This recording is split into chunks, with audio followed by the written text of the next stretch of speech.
Hello everybody, Big Planes here, and today I'm going to be doing something that I have not done in quite a long time, and that is a full LEGO room tour. So I'm going to dive right into it to try to keep this video as short as physically possible. So we're going to start over here. The first thing you're going to notice that has been moved since the last time is, well, the Saturn V. I originally had this in a different location in the room, and I decided to move it over here to this side, mostly to get it out of the way and to try to save and get some more room for other aircraft, and I want to put on the other side of the room. So yeah, this has been moved over here. I'm not sure if this was the smartest place to put it, but it is where it is, and yeah, that's where it's going to be settled. So if we go directly behind the Saturn V's new location, we get to see this little side table over here. This side table has the B-24 Liberator and the Lancaster down beneath. The Liberator does have functioning motors and brick stuff lights built into it. And yeah, this is a fun little model. This is built off of the real B-24 Liberator, and this particular one is not 100% my design, but I did take a little bit of inspiration from Nick Dean on this one, but it is based off the B-24 Liberator Witchcraft. So yeah, this one was very fun. This was my first build.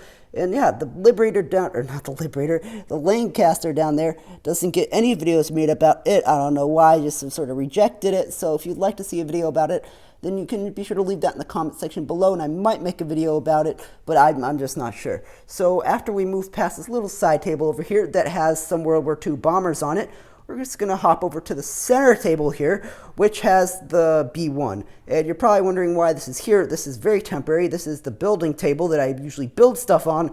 So yeah, I am actually considering hanging the B1 from the ceiling because it has a very rigid back structure, and it's probably the best candidate to do so. So yeah, this is probably the last time you'll see it on the ground for a long time, and this is definitely going to be fun. I'm not sure how I'm going to do it. It weighs a ton, but we're going to see. It's going to be nice and fun. So I'm going to hop over from here, which has the B1, and we're going to go up here. This is really more of where the civilian aircraft are, and I'm trying to keep the civilian aircraft on the top of the table and the military stuff beneath, and I'm going to show you that in a minute here. But we're going to start way over here at the end here.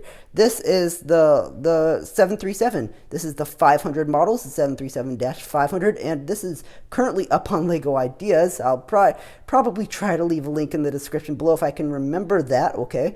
But yeah, this is definitely a fun model. I put it at the very end here because it is very visible from the outside, so I'm kind of happy to see it very visible. And it's not huge, but I'm probably going to use the fuselage and nose design off of this on a 707 and a 727. So that's something to look forward to in the future, which I'm quite excited about. So that's really going to be fun. And I'm not sure if this is its permanent spot. Like I said at the beginning of this video, not all of these spots are permanent. So things will continue to be moved around. I'm trying to optimize the space for the planes that I want to build that don't really have anywhere to go. So this spot is a little better than what it had before, because now I can get around it to parts behind here, and you can now see the flaps a little better. So that's something that I'm really excited about with this. Like I said before, this is not going to be the most detailed room tour, but I'm just wanted to let you guys know on what's been going on in here and what the new arrangement is. So right behind the or actually more between the 737 and the 747 is the Lockheed Constellation. This is inspired a lot by Nick Dean's design on Flickr, but I decided to take and add more of an interior and do a lot of other fun stuff with it. This one is a very classic plane, and I do really like it. It sort of fits in a category between the modern jetliners of today and the ones of the 60s. This was really more of a pre-World War II aircraft, and I'm quite happy to have it in my collection. This is something that is very cool to have for four propeller aircraft. This is versus a jet airliner, and this one does use some pretty simple techniques, but it uses a lot of curve slopes, but does use a little more wedge plates than I use now. It of course does get dwarfed by the enormous tail of the 747 behind it, and I'm sorry about the shadow, but I did just open the window, and the 747 itself is probably one of my favorite planes. This thing is absolutely huge. It is 6 feet long exactly, and 5.5 feet wide. And I've got some new updates since the last time you've seen it. I don't know if I told you guys this, but I did put some curve slopes on the top of it. And recently, I finally got in these curve slopes for the engines. So I'm going to peel one off here for you, see if I can get it. These are the pieces that I just got for it, and these are, I've got a little bit of a story about these.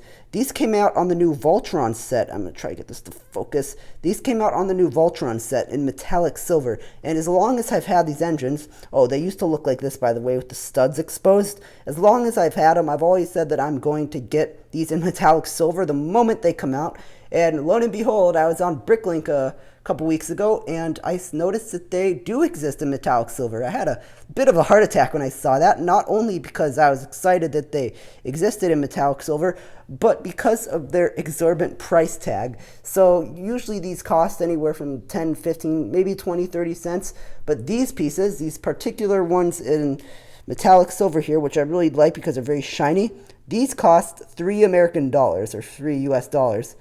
$3 a piece, and I have 4 engines, and each engine needs 4 of these, so you can do the math there. That gets pretty expensive pretty quickly. So I did bite the bullet and did get those. I do think they really improved the look of the model, and I'm quite happy to have them on there.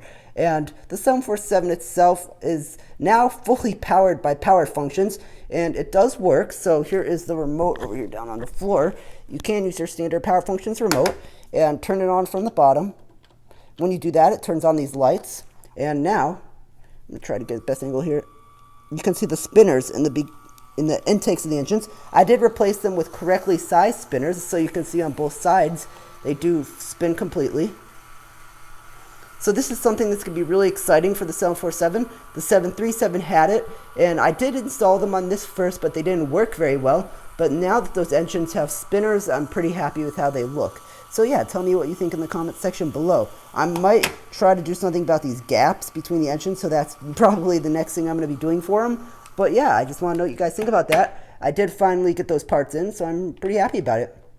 Over here, this is the 787. Now, I know you guys are probably waiting anxiously for another update on the 787, and I'm waiting anxiously for parts for the 787. So, yeah, that's why you haven't seen any videos, is because I have no parts for it. So when I get parts for it, I will make a video. And you can see here that I have done a little bit since the last update. It does now have a fully functioning dihedral. So the dihedral starts out low and it goes up. So let me try to get a better angle at that here. You can see that the tips of the wings are pretty high off the ground compared to down here.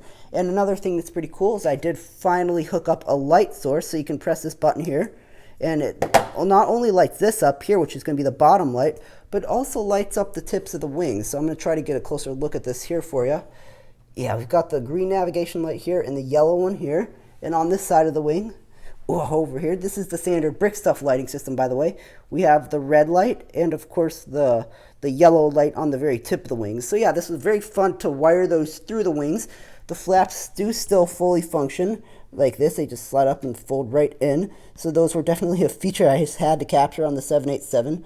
So yeah, I'm still waiting for parts. I should have an update coming soon because I should be able to make progress pretty quickly once it shows up.